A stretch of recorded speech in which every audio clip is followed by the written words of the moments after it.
So, Rabbi Twerski, when someone comes to the rehab, alcoholic, drug addict, or someone comes for a food addiction, and they're overcome by their addiction, they have no self-worth.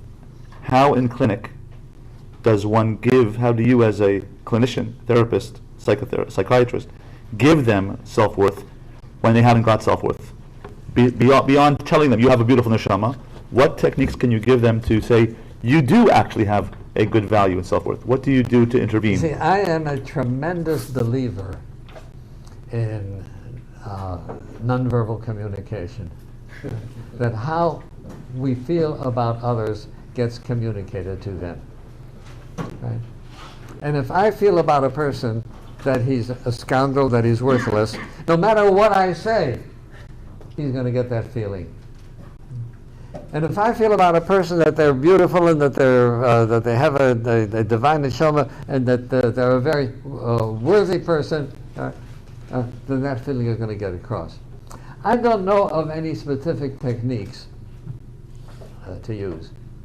My technique is that because I feel so strongly, positively about every person, and this is something I inherited from my father, right? An enormous feeling about the kedusha of every person, no matter who he or she is. Right? And the Baal Shem Tov said, I wish I had the love for the greatest tzaddik that Hashem has for the worst Rosha. Right?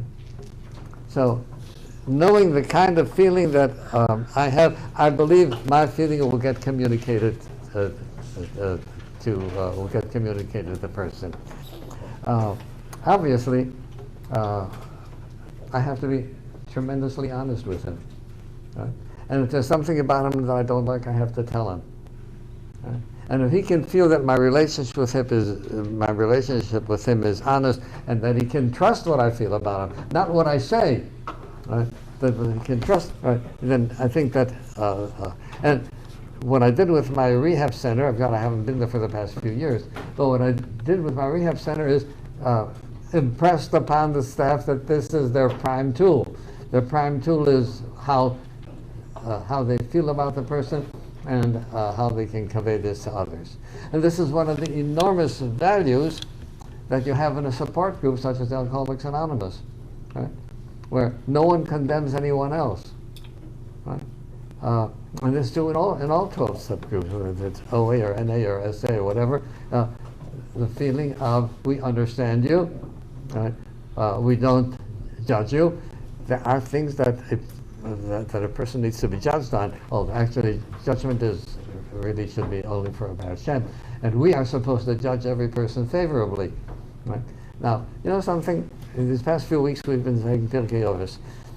If we really behave in Pirkei Avos, right, then my mother used to refer very, very often to the holy Al Todin, the Heilige Al Todin. Pirkei Avos says, don't judge another person until you've been in this place, right? And if you have a positive feeling toward other people, it will wear off. I don't know of any particular technique, but it's just the feeling that I believe, as therapists, the feeling that we have about the other person, and to sometimes have to be brutally honest and tell them about what there is about them that we don't like.